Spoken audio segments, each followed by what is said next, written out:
guys, I'm back working on the 2016 GT350. So here's the car as it sits right now. I purchased it with 27,000 miles. The previous owner was doing a pull on the highway going about 80 when he lost oil pressure and the engine locked up on him. I've since unseized it and was able to do full rotations on it with no problems. I pulled the spark plugs. I pulled the fuel pump fuse out on it, and I cranked it to see if it would build any pressure. It almost immediately locked up again. I opened the driver's side valve. I saw a little bit of scoring on the camcast, but only one little mark that actually catches the nail. But it doesn't really look like it was starved of oil. What I did find is the little rocker arm for cylinder 1 was loose, and that the timing chain was also loose over here. So I do feel mechanical resistance now, and I'm not able to fully turn it over. That's why I am pulling the engine and rebuilding it. So I just want to kind of show you guys the car a little bit. I have the bumper underneath, but it is in dire need of a paint correction. You might not be able to tell in the photos, but it definitely needs it. This is the comfort package that it has, or convenience package. I don't really recall. Yeah, it's very clean on the inside. Only 27,000 miles. It just sucks that the previous owner didn't really take care of it the way he should have. You have the infamous hood bubbling. You can see over here. It's all over this hood. I'm gonna try and not really sure what to do with that. You really need to replace the hood because it's aluminum oxidizing underneath. But I'm gonna go ahead and start removing these clips so I can get the hood removed. Then I'm gonna start working on the AC compressor, and maybe I'll drain the oil. Okay, now that I got those clips removed, I'm gonna go ahead and start disconnecting the line for the windshield wiper fluid. And I just disconnect all of those down to here and just kind of leave this hanging over here. All right, I got it disconnected. So what you want to do for these areas that connect onto the nozzle over here, you're gonna see it's got this, let's see, focus, this black tab that goes around. It opens up, so you can kind of pop that off. Now I'm going to continue working on getting that AC compressor removed. So what you're going to see is it's going to be, get you a good view. All right, guys, so we're back. So here's our AC compressor. Let's see if I can get you guys one. There you go. You can see you have bolt 1 right there, bolt 2 right there, and then this is bolt 3 that we're going to have to take off. They look like 12 millimeters, but I'm gonna find out and I'll let you guys know. All right, so the first one was actually a 13. That's that top one. So they're all gonna be 13s. Long studs, not what I expected though. All right, so these bottom 2, I'm gonna have to get it with a 13 millimeter wrench because the socket there's not enough space between the bottom of the steering rack and the actual AC compressor. So here we go. And I'm ready to work. Note to self, I did crack them both loose, but I'm going to be forever ratcheting. I wish I had a ratcheting wrench. Maybe that's my next investment. Okay, seriously, Ford? So, I can't exactly get these bolts out because they hit the power steering. So I'm gonna raise the engine a little bit. I'm gonna undo the motor mounts, raise the engine, and see if I can pop those out. So 2 motor mounts in question are down there.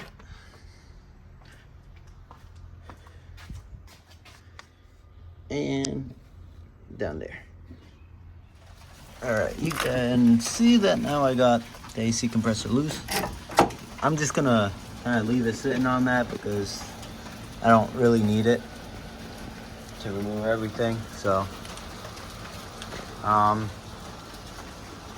Next step is going to be to drain the oil that I'm going to leave for another day, which will be in a couple seconds for you guys. All right, I'm going to go ahead and start removing the transmission bolts. I got one here, one down there. I can see one down there. Then I'll jump under the car.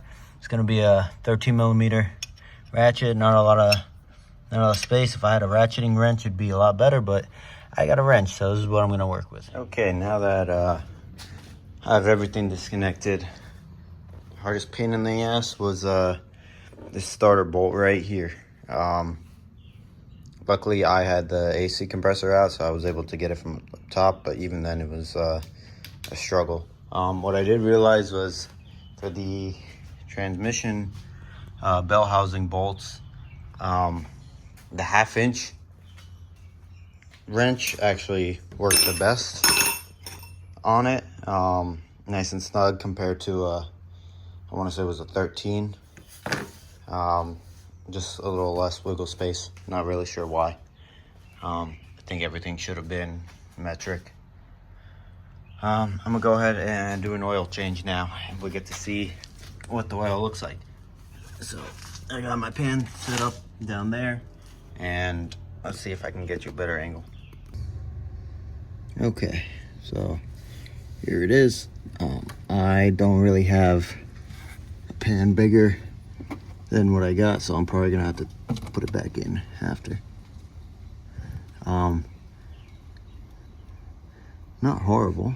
The previous owner did overfill this. I mean, it's definitely, I expected it to be sparkly, but it's really not. Let's see if you can get a good angle. Like I said, hopefully this oil pan is big enough. I don't think it is. I'm gonna have to kind of close it up. I might bring the pan a little closer. I only have one hand available for this. There we go. Accidentally cut it short. Yeah, we're just continuing draining.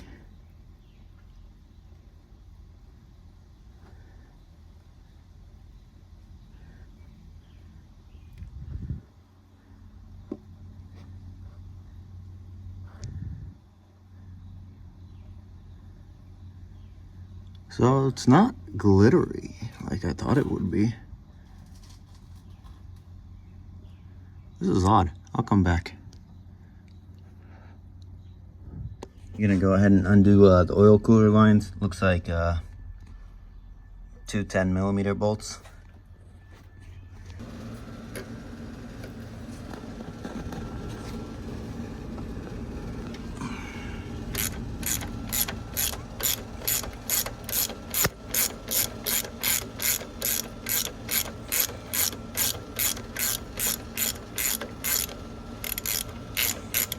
Blue Loctite on it. Go get the other one.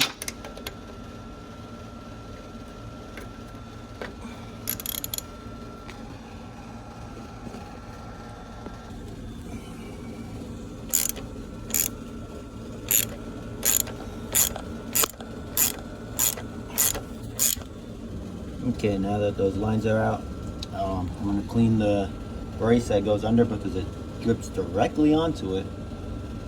Nice design for it, and then I'll show you guys the oil. All right, here is the oil. Not really sure if you could tell on camera, but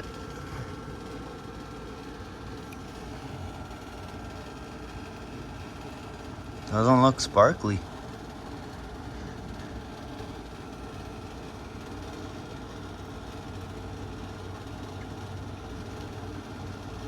Looks fine to me. Okay. We're gonna continue with the teardown then. This is the aftermath. I put the flash on.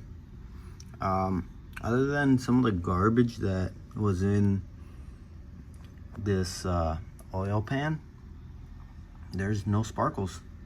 Just those little black speckles, which were just debris from previous oil changes and leaving this thing outside. Nice. Okay, I'm gonna begin the disassembly now. We're gonna go ahead and get rid of all these 10 millimeter bolts. I did already have this head off, not the head, the valve cover off. So I went ahead and took the spark plugs out already and the coils. Numbered it on my little drawer here. Put their respective numbers on it. If you can see that, it says 5. Got driver's side, passenger side. Got my firing order and the cylinder number order, so I can have everything kind of in place. And this is what I'm working with. So I'll come back when I have that out. I'm gonna pull the dipstick out too. This side does have the dipstick tube in it down there, but I already broke it, so I'm gonna have to replace that. Okay, we're ready to pull off the crank. So what I did is I bought this harmonic balancer puller. I think you can rent them at AutoZone. I ended up buying it just because I know I'm gonna do this often. So yeah, so I hooked it on. I'm using the bolt, and it's just a matter of cranking this until she pops off.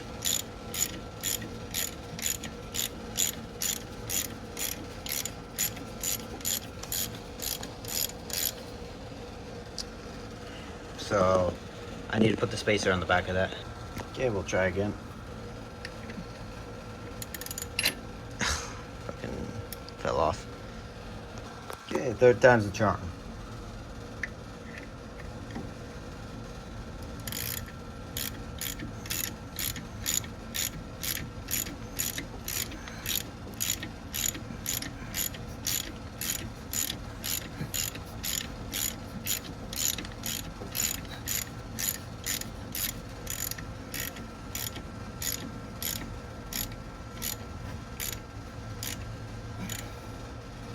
Alright, I think I got a setup that works with a chrome socket, so I'm going to go ahead and just keep going at this. I made like a little spacer so I can still pull the balancer out along with the long push rod over here. So I'll show you guys when it's out.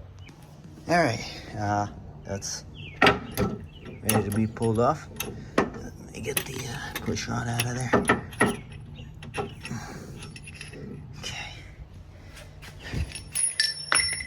Set that down for now.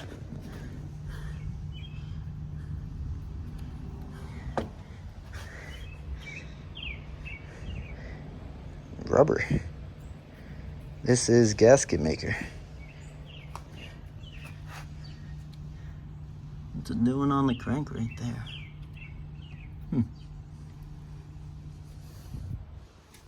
Okay, I'm gonna start pulling the timing cover. Gonna go around. I made myself a little, don't drop your tools.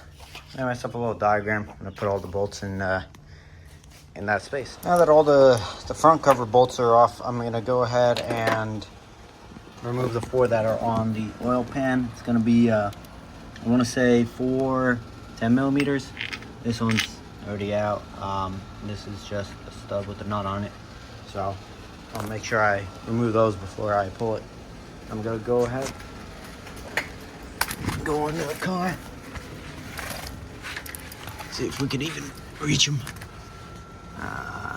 Cross member might be in the way, but you can see right here's 1, 2, 3, and 4. I'll be back when I have those out. Those 4 bolts are off. I'm gonna go ahead and take this passenger side valve cover off. It's gonna be the same process. Again, I already have these the coils removed, so I'm gonna take them out, do all the nuts on top, bolts on top, and we'll go from there. All right, we got the passenger side valve cover off. Just gonna be looking for anything loose in here. Timing seems okay. All the cams looking okay. This one got a little scoring on the left side over here, but not bad.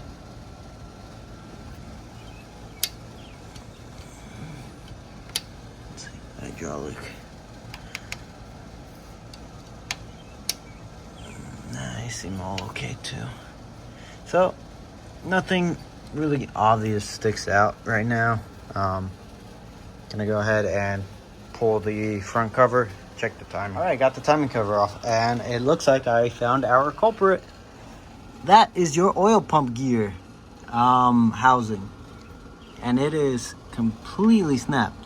So I do believe he overspun it and sent the oil pump gears to the moon.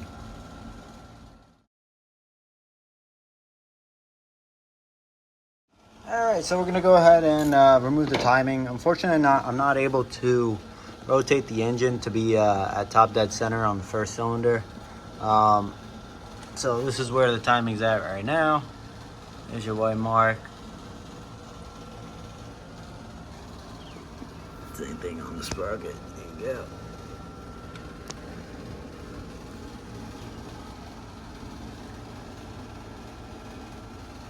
So we're gonna go ahead and undo the tensioners real quick. I will be replacing most of this.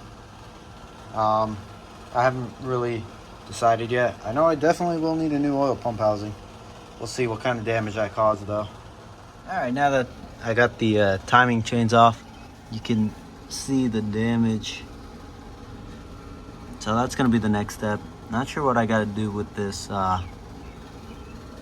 oil pickup tube, how to remove it off of that. I might take a look at a quick YouTube video and then pull this off.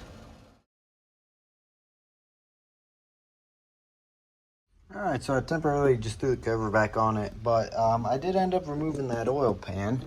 Let me show you guys what's underneath. Alrighty. The forbidden glitter. You see a lot of copper in that. That's no bueno. That's gonna be some bearings. But what about the oil pump itself? Oh, by the way, the bolts for the oil pan are all 8mm minus, I want to say 3 studs that are 13mm. What is this?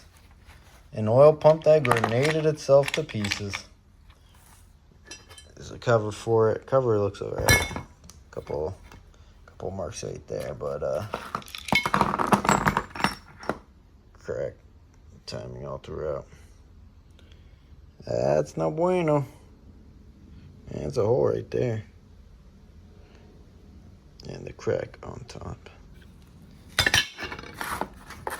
Make sure you guys buy that billet oil pump gear. Cheap insurance. That's gonna be it for this video. Next video is gonna be removal of the actual engine along with the crank. Just a full disassembly of the engine. That's about as far as I can go with the engine inside the car still. I have a plate coming to lift the engine out. That's gonna be everything. And that'll be the final video of disassembly, and then we'll be ordering parts and reassembly. All right, I'm gonna start disassembling the cams. I'm gonna start with the outer bolts. They're 8mm. I'm gonna crack each of them, and then I'm gonna work my way inside. I'm gonna pull the cams out as once. This is 6, 7, 8, 9, 10. 1, 2, 3, 4, 5. So 1, 2, 3, 4, 5 begins on the exhaust of the driver's side, and 6, 7, 8, 9, 10 is the intake for the driver's side. Yep, they're all 8mm bolts. Crack them evenly and then release pressure. Okay, I got the bolts off along with the caps. So they actually look pretty good. They don't really look like they've been oil starved. I wonder if it must have jammed up, unlocked the motor immediately. I mean, I think the worst one is this one right here, and it doesn't even catch a nail. So same thing, doesn't catch any nail. Unfortunately, this is about the point where I have to stop on this, because in order to remove these I need a 12-point socket set, and I don't have one. So it looks like tomorrow I'll be heading to the store to go buy that. I'm gonna start on removal of this side. Here you can see the caps themselves. I do have them all numbered behind it, but this is going to be your cylinder 8. So this is the one that would be the worst, and this is not bad at all. Same thing, can't get a scratch on it, can't get a nail on it. Yeah, I obviously did not clean these, so they do have oil on them. This is gonna be, let's see, yeah, so you have 1, 2, 3, 4, 5, 6, 7, 8, 9, 10. Driver's side intake, driver's side exhaust, front of the engine. So I'm gonna go ahead and proceed with the passenger side over here. Okay, this is gonna be your passenger side. 1, 2, 3, 4, 5 on the exhaust, and 6, 7, 8, 9, 10 on the intake. So I'm gonna go ahead and write that down. And you can see over here.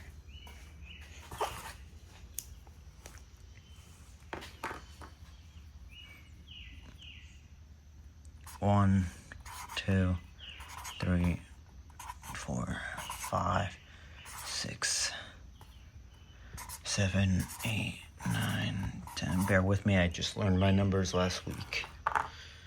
So let's go ahead and start breaking those free. Okay, this is gonna be the passenger side cams. I didn't touch anything so far. The worst cam cap I see, little wear on the edges of this cam. But number 4 doesn't catch the nail, but you can see scoring, but nothing that can't be polished out. So we're pretty happy with that. And same thing, I don't have the right socket set for these, so I'm gonna have to go back to the store. Yep, that's gonna be it for now. Other than that, here's the actual cam caps themselves.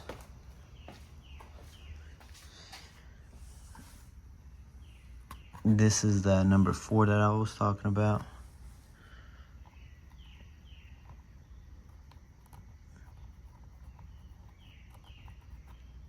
The smallest of scratches on it, but that can be easily fixed, it looks like. So that's it for this video. Yeah, we're gonna continue it once I have the correct bolts and I can take these cams out. Then I can take the heads off and whatnot. Probably be the motor will probably be out by then, so catch you guys on the next one.